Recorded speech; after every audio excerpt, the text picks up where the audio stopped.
నిన్నేదైతే గనక విద్యుత్ ఛార్జీల పెంపుపై జరిగిన ధర్నాలు విజయవంతం చేసినందుకు కృతజ్ఞతలు తెలుపుతున్న జగన్మోహన్ రెడ్డి ఎలా చూడాలంటారు అసలు దీన్ని? అసలు నిజంగానే చంద్రబాబు నాయుడు గారే విద్యుత్ ఛార్జీలు పెంచారా? గతంలో ఎన్నడూ పెరగలేదంటారా? అసలు జగన్మోహన్ రెడ్డి నేను అసలు విద్యుత్ ఛార్జీలు పెంచలేదు, నాకు సంబంధం లేదన్నట్టు ఆయన ఇస్తున్న స్పీచ్లు ఎలా చూడాలంటారు దీన్ని? జగన్మోహన్ రెడ్డి మాట్లాడేటువంటి మాటలో అతను దొంగ అని అరిచినట్టుగా అసలు ఈ 6 నెలల కాలంలో తెలుగుదేశం పార్టీ విద్యుత్ ఛార్జీలు పెంచలేదు. గతంలో పెంచినటువంటి పాపాన్ని కడిగే పనిలో ఉంది తప్పక తెలుగుదేశం పార్టీ ప్రజల ప్రయోజనాల కోసం పనిచేయడం తప్పక విద్యుత్ ఛార్జీలు పెంచలేదు. అసలు పెంచారు అనే మాట మాట్లాడడానికి అసలు మీకు సిగ్గు అనిపించట్లేదా? పెంచలేదని చెప్పని ప్రజలందరూ చూస్తూ ఉన్నారు. పెంచలేదనేది అందరికి కూడా తెలిసిపోయింది. నువ్వేమో వాళ్ళనేమో విద్యుత్ సబ్స్టేషన్ల దగ్గరికి పంపించావు, నువ్వేమో పెళ్ళికి పోయి కూర్చున్నావు. అసలు నువ్వు ప్రజల మీద నీకేమి నిబద్ధత ఉందని చెప్పని ఈ సందర్భంగా తెలియజేసుకుంటున్నాను. ఎలా చూడాలంటారు? ఒక పక్కన ధర్నాలకు పిలిపించారు పార్టీ అధ్యక్షుడిగా, ఈవెన్ పులివెందుల ఎమ్మెల్యేగా పులివెందులో అయినా పార్టిసిపేట్ చేయాల్సిన వ్యక్తి అసలు పార్టిసిపేట్ చేయకుండా అసలు కార్యకర్తలకు ఏం మెసేజ్ ఇస్తున్నారు, ముఖ్యంగా అసలు నాయకులకి ఏం మెసేజ్ ఇస్తున్నారు అనుకోవచ్చు అంటారు? అసలు పులివెందులకి పోయేది లేదు, ఇతను కరెంటు ఆఫీసుల దగ్గరికి పోయేది లేదు. ఏదో పిలిపిస్తాడు, వాళ్ళు ఏదో తట్టాబుట్టా సర్దుకొని బయటికి పోయినట్టుగా ఏదో ప్రచారం కోసం ఆ టీవీల ముందుకు వచ్చి మాట్లాడడం తప్పితే అసలు ప్రజల అవసరాల కోసం ఏదైతే ఉందో మీరు ప్రతిపక్షంగా ఏలెత్తి చూపొచ్చేమని ఉంటే అసలు ఇక్కడ ఏలెత్తి చూపడానికి ఏం లేదు. ఇవాళ చంద్రబాబు నాయుడు గారు బ్రహ్మాండంగా పరిపాలన ఇచ్చిన హామీలు చేసుకుపోతా ఉన్నాడు. దాంట్లో భాగమే ఈ రోజున ఏదో ఒక విషయం ఏదో మాట్లాడాలనే ఉద్దేశం మీరు ఏదో మాట్లాడుతున్నారు తప్పితే అసలు మాట్లాడేదానికి కూడా నాకు తెలిసి ఏం లేదు. మీరు చేసినటువంటి పాపాలని కడుక్కోవడం కోసం ఏదో ప్రజల కోసం కంటి తుడుపుగా వచ్చి ప్రజల్లో మాట్లాడుతున్నారు తప్పితే మీ దగ్గర మాట్లాడేదానికి కూడా సమాధానం లేదు.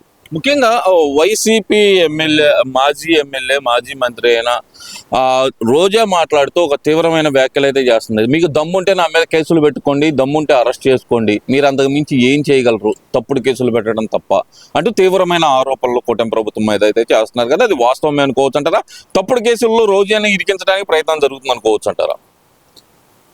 రోజా మాట్లాడేటువంటి మాటలు దమ్ముంటే నన్ను అరెస్ట్ చేసుకోండి అనే మాటలు కూడా చాలా విడ్డూరంగా ఉన్నాయి. ప్రతిపక్షంలో ఉన్నప్పుడు ఏదో మాట్లాడని చెప్పని కళ్ళబొల్లి కబుర్లు చెప్పే ప్రయత్నం తప్పక తెలుగుదేశం పార్టీ ఇప్పటి వరకు ఎవరు తప్పు చేసినా వాళ్ళు చట్టపరంగా మేము వాళ్ళని జైలు పాలు చేస్తామని చెప్పని తెలుగుదేశం పార్టీ చెప్తా ఉంది.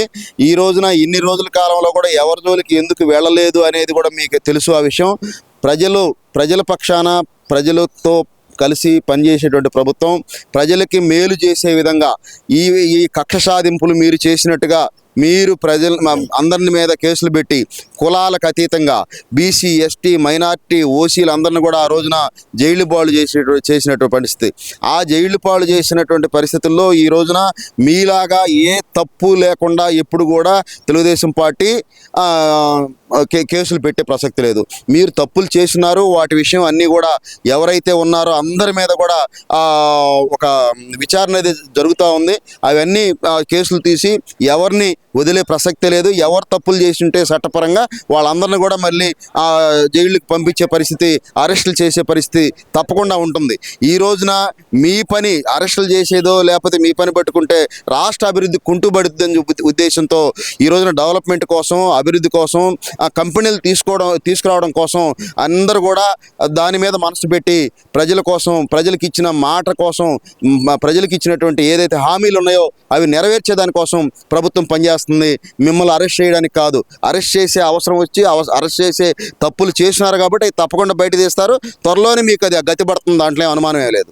ఇక్కడ చూశానుక పేదలకు ఇచ్చే PDF బియ్యం మీద రోజుకు ఒక వ్యక్తి బయటకు వస్తున్నారు.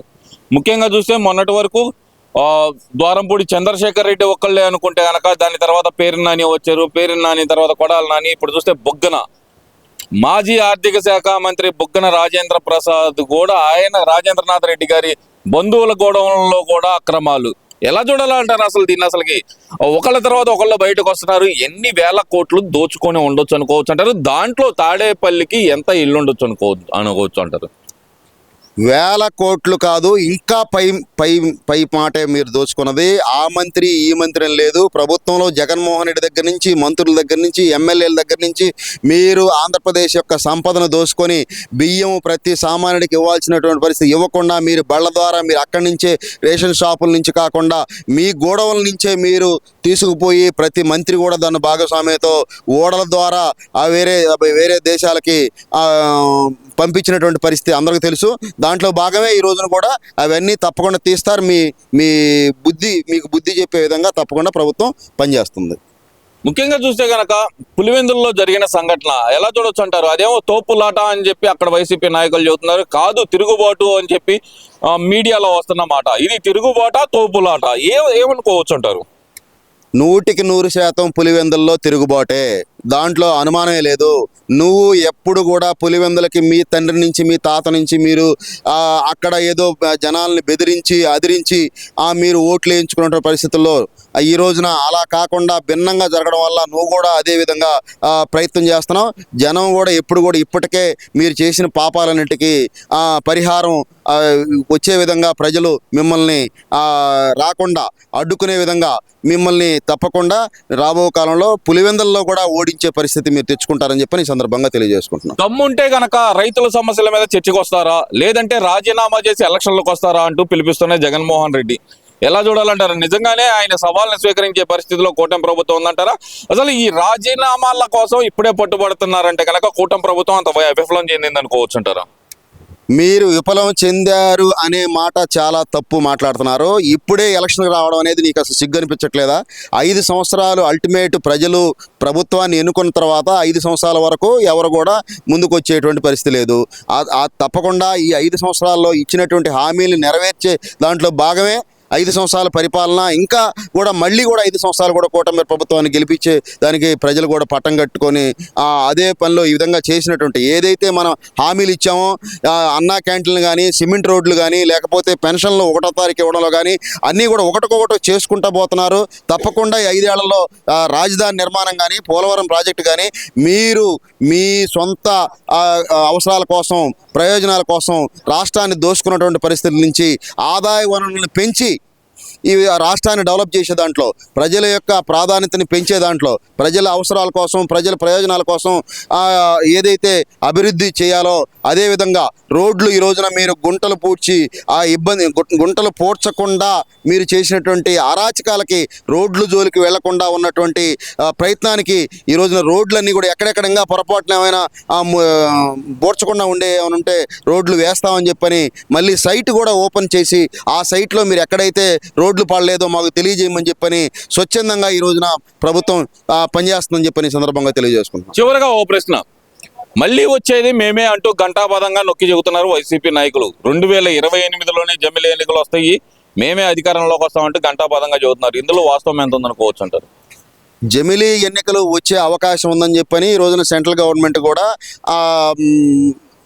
పార్లమెంట్లో జమిలీ పెట్టిన మాట వాస్తవం అందరికీ తెలిసిందే. అవి వస్తాయో రావో తర్వాత పక్కన పెడితే అది నిర్ణయం తీసుకునేటప్పుడు ఉంటుంది. ప్రభుత్వం ఏర్పాటు చేసిన నాటి నుండి ఈ రోజు వరకు చేసేటువంటి పని ఏదైతే ఉందో, ప్రజలు మన్ననలు పొంది ప్రజల అవసరాలను తీరుస్తూ ప్రజలకి చేయాల్సినటువంటి ఏదైతే మనం హామీలు ఇచ్చినటువంటి సూపర్ 6 పథకాలని కొన్ని చేయడం, మళ్ళీ చేయడం, అదేవిధంగా తప్పకుండా తెలుగుదేశం ప్రభుత్వం అలాగే బీజేపీ, జనసేన కూటమి ప్రభుత్వానికి పట్టం కట్టినట్టు పరిస్థితులు ఏ మాట కూడా నెరవేర్చుకోవడానికి ఎక్కడా వెనకడుగు వేయకుండా ఈ రోజున దేశాలు తిరిగి కంపెనీలు తీసుకురావడంలో కానీ, అమరావతిని ఈ జనవరిలో అన్ని టెండర్లు పూర్తి చేసి అమరావతిని పూర్తి చేసుకోవడంలో కానీ ఇవన్నిటి కూడా పనులు చేస్తుంటే పనుల్ని చేయనీయకుండా మీరు డైవర్ట్ చేసే ప్రయత్నం, డైవర్షన్ పాలిటిక్స్కి మీరు ప్రయత్నం చేస్తున్నారు తప్పితే అసలు ఒక్కసారి ప్రభుత్వాన్ని ఏర్పాటు చేసుకున్న తర్వాత ఇప్పటికే మీదేదో మీ కేసులు బయటకు తీస్తారు, మీ కేసులు మొత్తానికి అరెస్టులు చేస్తారు, జైలుకు పంపిస్తారు అనే భయంతో, భయాందోళనతో మీరు చేసేటువంటి ఇట్లాంటి ఆలోచనలు తప్పక ఎట్టి పరిస్థితుల్లో ప్రభుత్వం పట్ల ప్రజలు చాలా సంతోషంగా ఉన్నారని చెప్పని సందర్భంగా తెలియజేసుకుంటా ఉన్నా.